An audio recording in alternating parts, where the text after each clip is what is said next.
Thank you so much, Robin. That was really amazing. It's so great to have you here with us. Oh, just let's take a breath. Have you noticed that oftentimes before prayer and meditation, before a talk, we invite you to take a breath?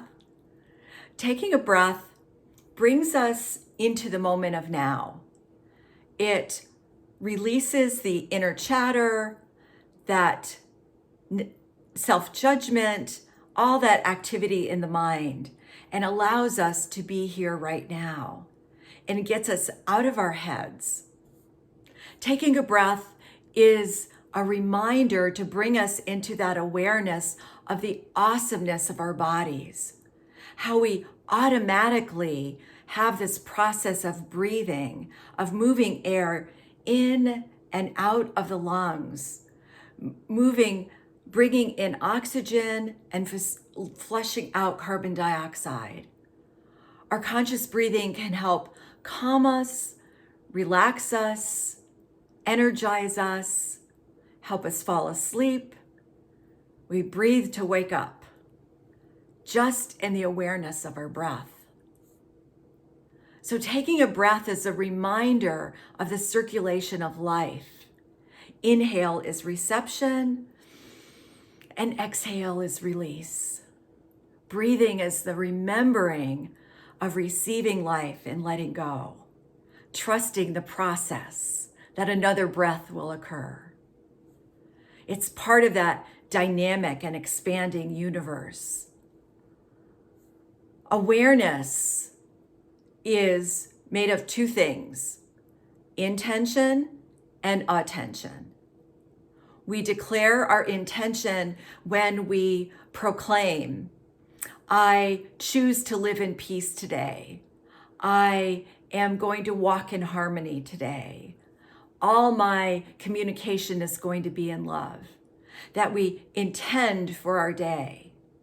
And then attention is paying attention to what we're paying attention to. So awareness is the understanding of the intention and where am I putting my attention? It's the two things working together. And so I told my friend, the title of my talk was The Vibration of Abundance. And she said, oh, good. I hope you're going to give us tools and tips for having more prosperity in my life. And that's interesting. The idea of abundance, we often think that abundance is separate. It's something I have to go do, or it's something I have to get. And it's important to define the difference between abundance and prosperity. Abundance is the principle, and prosperity is the effect. So abundance is the principle. Abundance is my awareness of the oneness with life. And in that oneness, it's all infinite possibility. Prosperity is the demonstration of that awareness in my everyday life. Dennis Merritt Jones says, you don't have to earn abundance. You have to learn how to accept it, which is why keeping an open heart is imperative in the process of accessing the blessings and bounty of an abundant life. The truth is, all the abundance we need is available at this very moment. My practice and your practice is to align ourselves with the infinite flow to be able to receive it. Ernest Holmes says there is a universal mind, spirit, intelligence that is the origin of everything. It is first cause. It is God. It is the universal life and energy that finds an inlet in and through all that is energized and through everything that lives. So our work is to awaken to this experience that there is a power and a presence of good, and I am one with that presence. It's the life that flows in me as close as the very breath that I breathe. In his book, In the Flow of Life, Eric Butterworth tells us that great teachers throughout the centuries have taught that there is a universal flow that is limitless and ceaseless, and it moves through each one of us. And our awareness of this flow, our awareness of this life is our consciousness. Butterworth says consciousness is not just what we may be thinking about consciously. It refers to the relationship we have with the allness of God and the degree to which we have laid claim to it. So abundance, again, is not something I have to get. Abundance is a result of my work of staying in the flow of life. My awareness and connection with the universal flow is my consciousness. One of my favorite things to do is to hike. And on a hike, I love to sit by a stream and just sit and relax and contemplate and appreciate the beauty of the forest, the magnificence of nature, the oneness with life. It's where I find that connection, my connection with spirit. And so I love the freshness of the stream and that reminder. And so take a moment and watch this video I took of a mountain stream. Allow yourself to connect with the flow.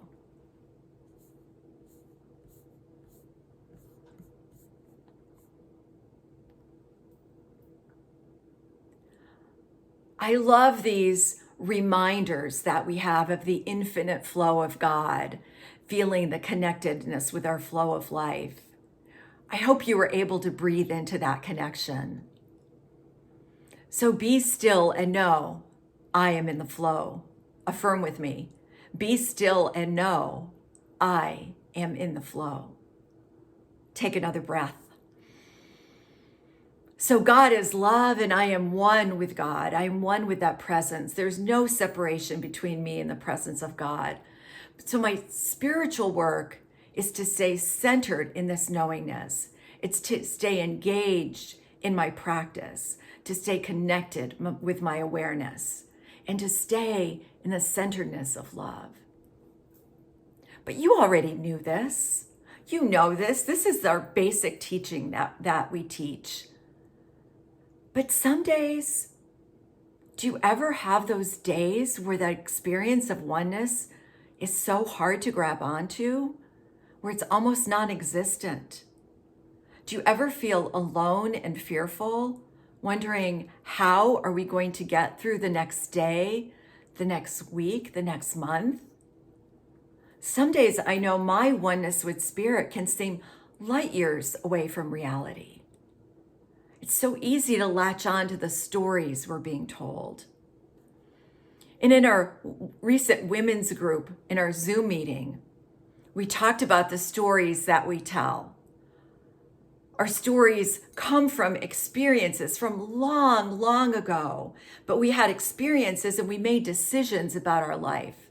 We made decisions about ourselves, and they usually involve self-judgment, self-criticism, self-doubt, or our stories come from what we think people are thinking about us, what they think our shortcomings are, what we can and cannot do. And so we have these beliefs of I'm not smart enough, I'm not capable enough, I'm not qualified enough, and stories about what might happen in the future. Anybody there recently? The whole world is there recently. And so when we make up a story, it immediately takes us out of the flow and it drops us into emotional conflict. We lose our mindfulness. We lose our connection with the universal presence of good. Be still and know I am in the flow. I go forward in the flow of life, unhurried and unworried. You know, we all have experiences of waiting for someone, haven't we? Waiting for someone to show up, waiting for someone to respond, and then they don't. So I recently worked with a client who was in search for a new job. And she was applying to this job, and her application and all the paperwork was due on the first of the month. So she worked like crazy to get her application done, to get her referrals in order, to finish this lengthy essay questionnaire that she had to finish. So she got it all done, and she got it turned in before the first of the month with a sigh of relief. And then nothing. Crickets happened. She waited and waited. And then she started making up stories. Well, they probably don't like me. They probably didn't like the answers that I gave in the questionnaire. Or maybe they don't like my work history. Or maybe it was something that they read that they just didn't like who I was, and started just going down that rabbit hole of doubts and self-criticism and self-judgment, and just stepping way away from the flow of life into that place of doubt. She was just derailed in her doubt. So we worked together using spiritual tools to stay out of the stories, to stay out of the fear and self-judgment, that thinking she wasn't good enough. She engaged in inner practices to find inner peace. She let go of her attachment to that particular job offering and focused on other ones. And she built up her faith and trust again. 3 months later, they called her for an interview. And yes, she got the job. It's pretty humbling when we find out it's not our time, it's in God's time, right? It's so important for us to stay fully embraced in who we are, to love our pain, our quirks, our mistakes, our miscommunications, and not to take it into doubt or fear. I love myself because I'm willing to try. I love myself just because I'm willing. I'm willing to stay in the flow of life. I'm willing to stay connected with the breath. Be still and know I am in the flow. I go forward in the flow of life, unhurried and unworried. And it's not just our own stories that we're activated by, but we're activated by the stories of the world, all the drama in the news, the stories we read online, we read in social media, we read people's opinions and blogs and chats. It's easy to go off course. It's easy to get derailed from our centeredness. So how do we stay in that place of love? How do we stay in that experience that God is and I am and that love is unlimited? Well, the first thing is we pay attention. Again, we pay attention to the stories that we're telling. We pay attention and we practice. We practice prayer, practice forgiveness, practice meditation. We do our spiritual practices. It's our daily discipline that keeps us connected to the flow. So here's another way of looking at it. Our personal patterns of thinking and behaving they tend to be undisciplined and unconscious. So our minds are just this swirling mass of mental blocks and emotional conflicts. Our normal behavior is limiting because it's based on old beliefs from past experiences, which causes us to live in fear. Marianne Williamson says, in fear, we forget who we really are. Forgetting who we are, we forget who lives in us. And in forgetting who lives within us, we lose conscious connection to our power. Ernest Holmes teaches us that a trained mind is infinitely more powerful than an untrained mind. Training is the discipline of spiritual practice. So spiritual practices are spiritual behaviors that are superior behaviors. So when we engage in spiritual practice, there is discipline, order, and balance. When we meditate, read uplifting books, when we pray, connect in spiritual community, we're building this foundation of faith. We're training the mind to be clear in the midst of confusion. And so when we have this foundation of spiritual practice, we can be observers to the swirling of the mental blocks and emotional conflicts.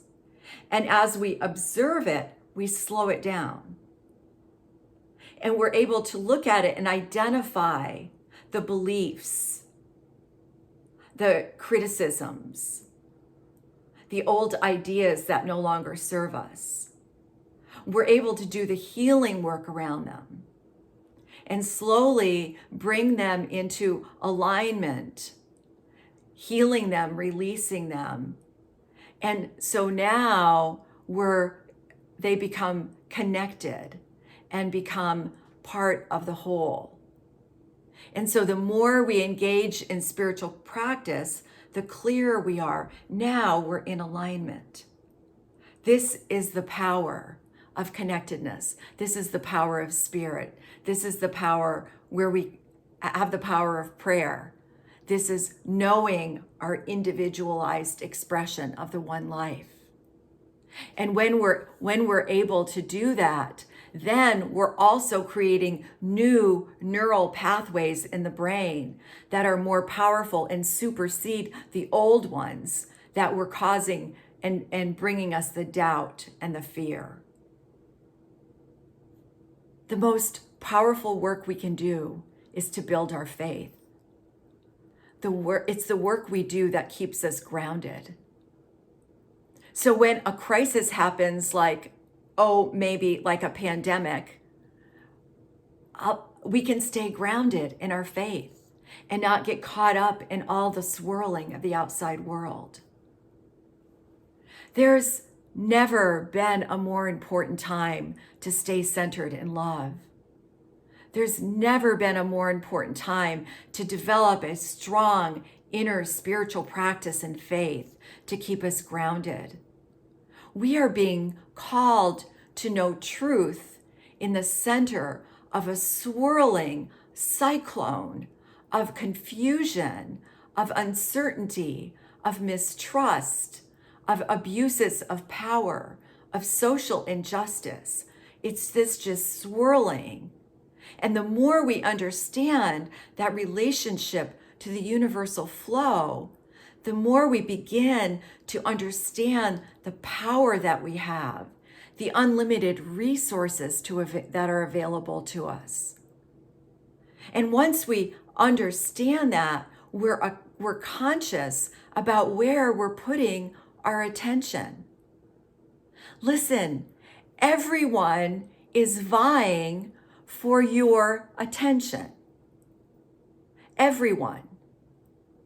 The news, social media, politicians, your search engine is vying for your attention. Consciousness is what is going to heal. The answer is not going to come from a person, an organization, from our political leaders. It's really about us coming together in consciousness, building that faith, building that knowingness, not looking at the appearances, but knowing the centeredness within.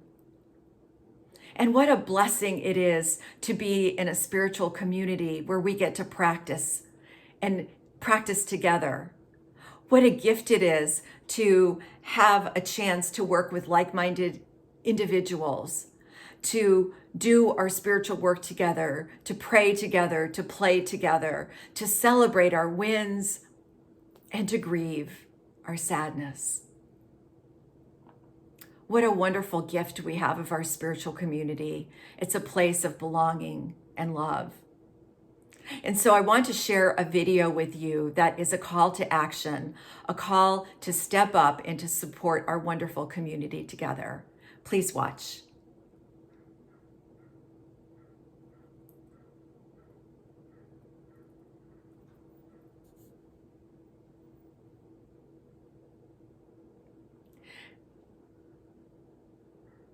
Thank you for watching. So please affirm with me once again, be still and know I am in the flow. I go forward in the flow of life, unhurried and unworried. Let's take this all into prayer. Oh, it is in this very breath that I breathe that I know that there is one infinite life, one divine and sacred power and presence, one source of all good that is God, that is the life, the energy, the flow of life that moves ceaselessly through me every moment of every day. There is no place where God is not.